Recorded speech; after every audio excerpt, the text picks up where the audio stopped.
Et là, tout de suite, nous avons un grand monsieur sur notre plateau. Il vient justement nous parler d'un centenaire, le centenaire de Tariqa al-Alawiya. Avec nous, monsieur Khaled Bentounes. Bonjour. Bonjour. Bienvenue parmi nous. Merci. Vous êtes donc vous représentez, vous êtes le président de l'association de Cheikh Al-Alawi, vous êtes le chef spirituel en fait. Alors je ne suis pas le président de l'association, je suis effectivement le représentant de la Tariqa Al-Alawiya et l'association a son président, mais moi je suis quelqu'un qui la représente peut-être à un niveau international, pas seulement au niveau de l'Algérie. Tout à fait. Alors on peut dire déjà que vous avez nombreux titres. Vous avez fondé le scoutisme en France, algérien, scoutisme musulman algérien. Effectivement, pas tout seul bien sûr, avec des amis, avec des gens qui sont pleins de volonté et de dévouement. On a fondé les scouts musulmans de France en 1991 et puis on vient de lancer cette année la fédération des scoutismes européens musulmans.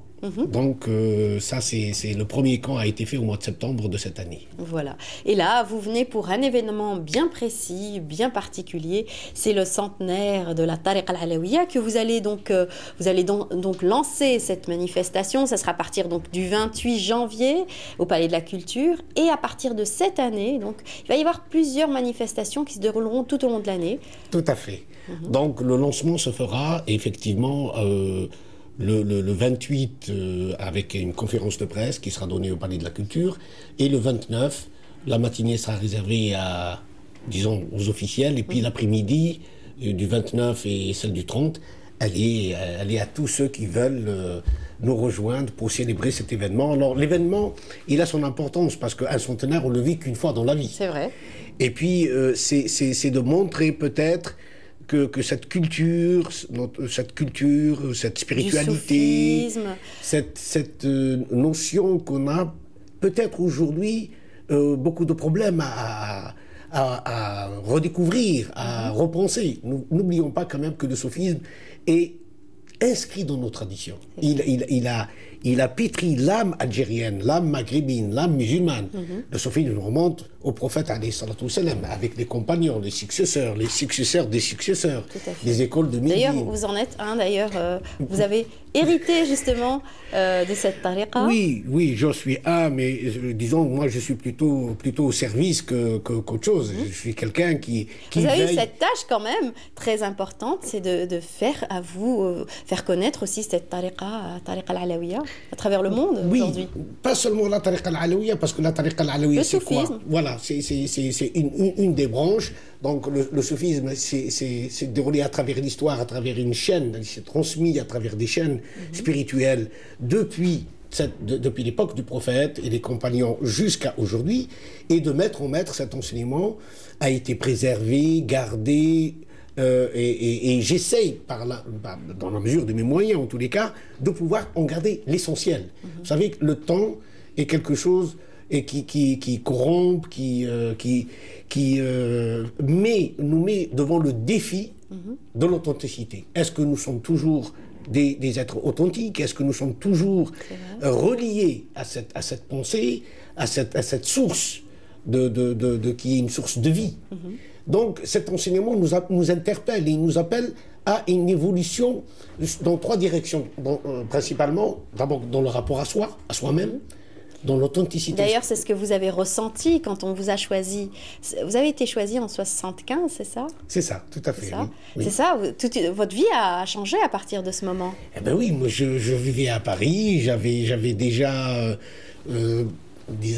devant moi, j'avais plus ou moins un projet de vie.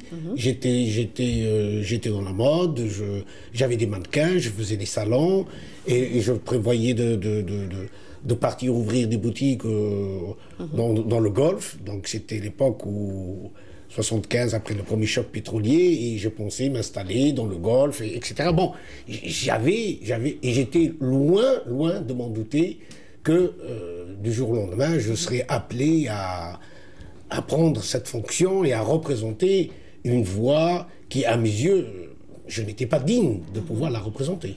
Si, et pourtant, la voie de la sagesse, la voie du soufisme aujourd'hui, qui a été léguée par votre grand-père, votre père, et aujourd'hui, à votre tour, vous le faites et ça continue à travers donc ce programme. Il y aura plein de thèmes qui seront débattus autour donc de la mondialisation, de la modernité. On va en parler.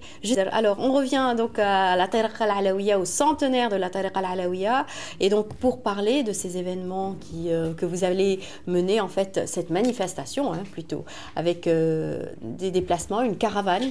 Tout à fait. Donc le 29 janvier 2009 sera lancée une caravane qui va sillonner tout le pays pratiquement, de l'Est à l'Ouest, au Nord au Sud. Il y aura 12 villes, 12 étapes principales, mais il y a environ 30 villes qui seront visitées par cette caravane qu'on a appelée la caravane de l'espoir, parce que le but de cette manifestation, c'est quand même de redonner de l'espoir, surtout à nos jeunes, de dire qu'il y a chez nous une force d'âme, une force d'esprit, une force d'humanisme, une culture de la vie, et non une culture de la désespérance et de la mort. Voilà, et comme vous l'avez dit tout à l'heure, le retour à la terre, cette terre nourricière qui est très importante. Alors, on a pu voir à travers l'actualité aujourd'hui, tout tourne autour de la terre, de la mondialisation, de l'économie, des richesses fossiles aussi. Mais aujourd'hui, c'est ce que vous allez débattre. Donc alors, justement, cette caravane va faire le tour de l'Algérie. Elle va partir le 29 janvier et revenir à Mostaganem le 25 juillet. Et entre le 25 juillet et le 31 juillet, nous avons une grande rencontre d'une semaine. Et nous avons choisi de débattre chaque jour d'un thème spécifique. Le premier thème sera la Terre. Pourquoi la Terre? Quel rapport y a-t-il entre le soufisme et la Terre? Ce que nous souhaitons, c'est que le soufisme a toujours eu des idées avant-gardistes. Donc, rappeler la notion de la terre-mère, la terre nourricière, ce paradis que Dieu nous a confié.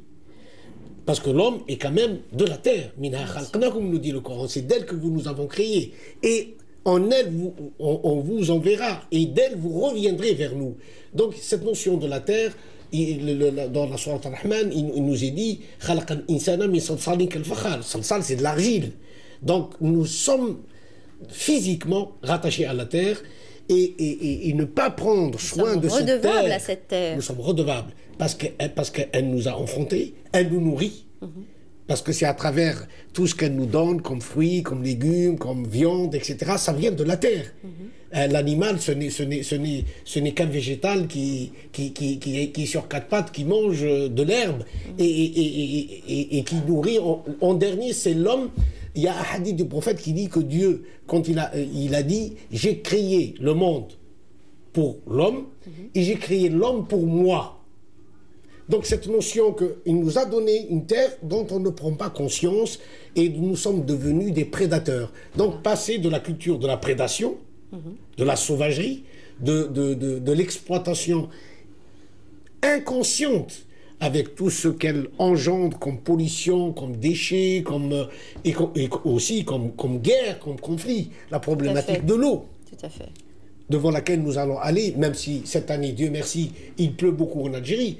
Mais vous savez que la problématique de l'eau, c'est-à-dire d'ici 20 ans... Voilà. À long terme. Long terme, 20 ans, c'est pas long terme. 20 ans, c'est demain. Et d'ici 20 ans, 25 ans, l'eau chez nous... Va se raréfier. Va se raréfier. Mais